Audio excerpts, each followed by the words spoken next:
Primero hay que hablar de la ley contra el desalojo arbitrario que ya está vigente.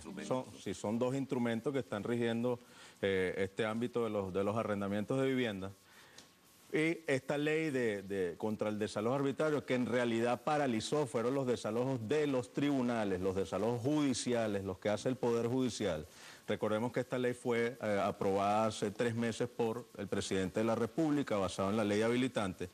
Y esta ley, que es la que tiene mayores consecuencias y las más graves consecuencias para el derecho de propiedad en Venezuela, porque afecta masivamente a millones de propietarios, ya que paralizó cerca de 40.000 juicios a nivel nacional. Independientemente de las causas. Independientemente de las causas y del estado del juicio, es decir, si alguien ya tiene una sentencia porque el inquilino no le pagó, porque se le venció el plazo, porque lo necesita para un familiar, actualmente esa sentencia no se puede aplicar. Es decir, se inhabilitó prácticamente al Poder Judicial y se supeditó a un acto conciliatorio que va a realizar el Ministerio de la Vivienda a nivel nacional. Pero el problema es que ni siquiera 3 meses después de que ya está vigente esta ley, se han creado las instancias conciliatorias a nivel nacional. Solo en Caracas se están recibiendo las solicitudes de actos conciliatorios, pero no se están llevando con la debida eficiencia. Entonces, vemos que prácticamente la justicia inmobiliaria está paralizada y es lo que hace que casos como los señores Kleinberg y de muchos propietarios hagan protestas pacíficas ante los inmuebles ante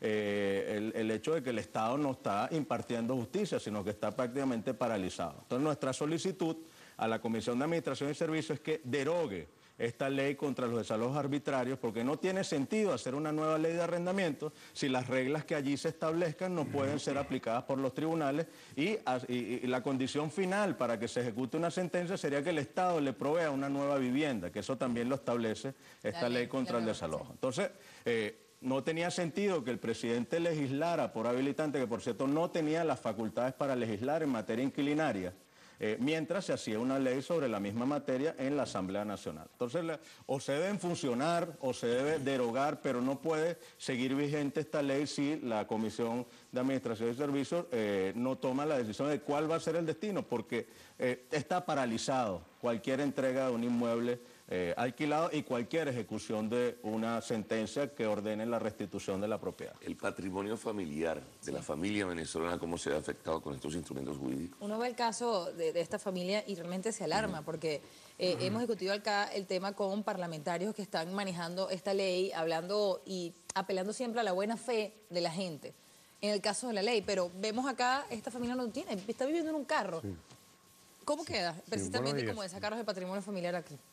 Sí, exactamente. Nuestro movimiento se esmera, pues, incluso tomó este tema como parte central de su política porque efectivamente la primera concreción, digamos, del patrimonio familiar de los trabajadores, yo soy abogado laboralista, lo constituye las prestaciones sociales.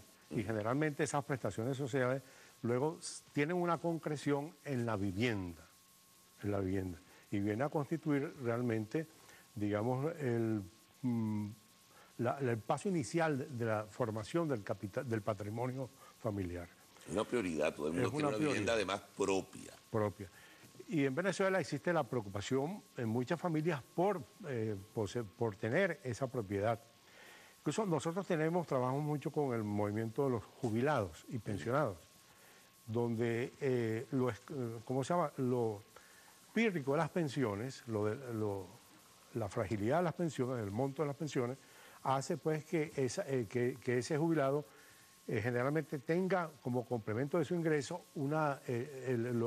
el alquiler, el producto del alquiler de una vivienda.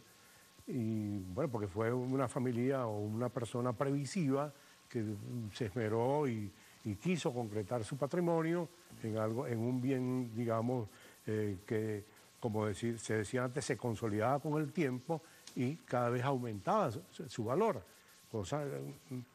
Leyes de la propiedad que hoy están en discusión en Venezuela, porque la práctica política del gobierno, digamos, va dirigida a disminuir enormemente la propiedad, tanto la propiedad privada como el valor de los bienes. Incluso en el proyecto de ley que está en discusión, el valor... Es la ley de arrendamiento. De la ley de arrendamiento, el valor de la tierra y todo esto está enfocado a su debilitamiento.